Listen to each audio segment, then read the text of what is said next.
کہہ دیجئے تمہیں آسمان اور زمین سے رزق کون دیتا ہے؟ سماعت اور بصارت کا مالک کون ہے؟ اور کون ہے جو بے جان سے جاندار کو پیدا کرتا ہے اور جاندار سے بے جان کو پیدا کرتا ہے؟ اور کون امور عالم کی تدبیر کر رہا ہے؟ پس وہ کہیں گے اللہ۔ پس کہہ دیجئے تو پھر تم بچتے کیوں نہیں ہو؟ پس یہی اللہ تمہارا برحق پروردگار ہے۔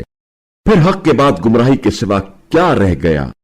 پھر تم کدھر پھرائے جا رہے ہو؟ اس طرح ان فاسقوں کے بارے میں آپ صلی اللہ علیہ وآلہ وسلم کے پروردگار کی بات ثابت ہو گئی کہ یہ لوگ ایمان لانے والے نہیں ہیں۔ کہہ دیجئے کیا تمہارے شریکوں میں سے کوئی ایسا ہے جو تخلیق کی ابتدا بھی کرتا ہو پھر اسے دوبارہ بھی پیدا کرے؟ کہہ دیجئے اللہ تخلیق کی ابتدا بھی کرتا ہے پھر اسے دوبارہ بھی پیدا کرے گا۔ پھر تم کدھر الٹے جا رہے ہو؟ کہہ دیجئے کیا تمہارے شریکوں میں سے کوئی ایسا ہے جو حق کی طرف ہدایت کرے؟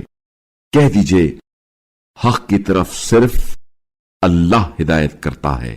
تو پھر بتاؤ کہ جو حق کی راہ دکھاتا ہے وہ اس بات کا زیادہ حقدار ہے کہ اس کی پیروی کی جائے، یا وہ جو خود اپنی راہ نہیں پاتا جب تک اس کی رہنمائی نہ کی جائے؟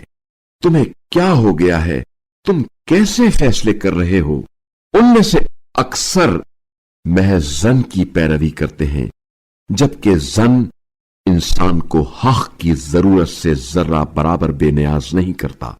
اللہ ان کے اعمال سے خوب آگاہی رکھتا ہے، اور ایسا نہیں ہو سکتا کہ اس قرآن کو اللہ کے سوا کوئی اور اپنی طرف سے بنا لائے، بلکہ یہ تو اس سے پہلے جو کتاب آ چکی ہے اس کی تصدیق ہے، اور تمام آسمانی کتابوں کی تفصیل ہے۔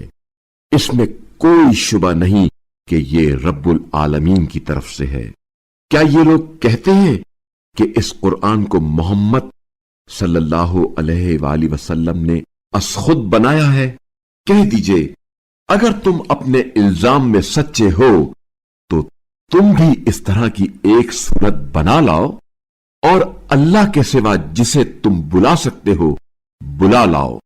بلکہ حقیقت یہ ہے کہ انہوں نے اس چیز کو جھٹلایا جو ان کے احاطہ علم میں نہیں آئی، اور ابھی اس کا انجام بھی ان کے سامنے نہیں کھلا۔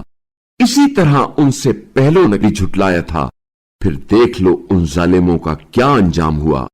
اور ان میں سے کچھ ایسے ہیں جو اس پر ایمان لاتے ہیں، اور کچھ ایسے ہیں جو ایمان نہیں لاتے، اور آپ صلی اللہ علیہ وآلہ وسلم کا پروردگار ان مفسدوں کو خوب جانتا ہے۔